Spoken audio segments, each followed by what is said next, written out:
Your brother hears you singing while you are in the shower and he thinks that you are singing very bad, then it's a negative externality to him because to him it's a noise pollution. He'll think that, oh, just shut up. Counter-urbanization is also decentralization, but it's further away, all the way to rural or small urban area. So there's no small urban area in Hong Kong and no rural. I mean, it's mostly for UK, right? So if you think of, let's say, people in London who can't afford London, it's too expensive.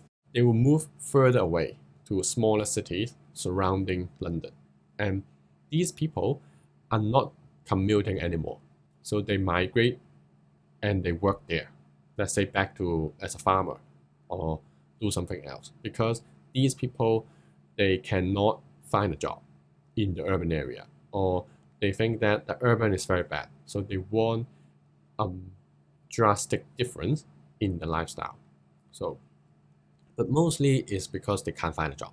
So if you can't find a job in the city, you can't really afford to live in the city because it's costly compared to in the rural. So if you go back to the rural, be a farmer, then at least you grow your own food and the biggest expense will be removed. And the land is quite cheap probably. Yeah. So and you don't have to commute, right? I mean, it's a farmhouse, you go out and it's your farm. So I mean, from the commuting perspective, it's quite good, but the working condition is probably not good. That you can't have it all, right? High cost of living, so not good, especially young couples. It's not really applicable in Hong Kong because there's no rural area for Hong Kong couples to go. Negative externality, have you heard of this word? Externalities. Yes, external effect as a side effect, unintended effect. So give you an example. So let's say you like singing while taking shower. You like no, yes or no? Sometimes, okay. So let's say, do you think you're good at singing? No, okay. So let's say your brother, your brother, right, hears you singing while you are in the shower, and he thinks that you are singing very bad. Then it's a negative externality to him, because to him it's a noise pollution. He'll think that, oh, just shut up, right? So, but what if you are actually a very good singer? You are actually like a famous singer in Hong Kong, and you have concert, so people pay to listen to your singing, and now your brother get to listen to your singing every single day for free. So to that, it's a positive externalities. So it's unintended benefit to him. And obviously you can charge him, but but you're not going to do it. It's the same for, let's say, there's a farm in next to the river. And what if upper course of that river there's a factory dumping pollutant, dumping toxic chemical in the river, and the farmer take the river water for irrigation, killing all the crops. So that is a negative externality.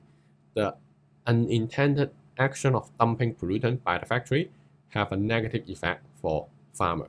Like for sure, the factory do not intend to harm the farm, but their action harms it, right? The same, let's say if you go back to school and you have a speaker and you play music with a speaker, then your classmate get to listen to the music for free.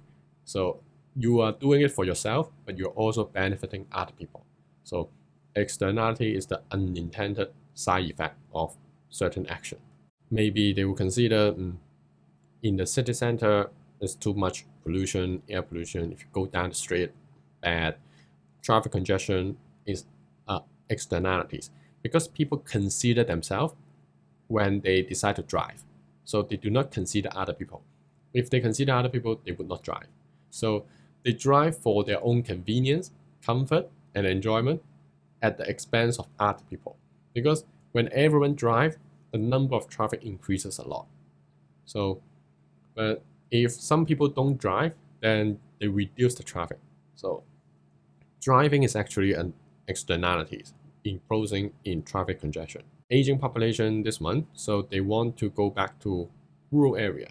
Let's say have a more pleasant, quiet lifestyle, slower pace, instead of rushing, hustling every day, like too stressful in the urban. So could be, or they just want to have a small farm, enjoy retirement life, right? So it could be the case.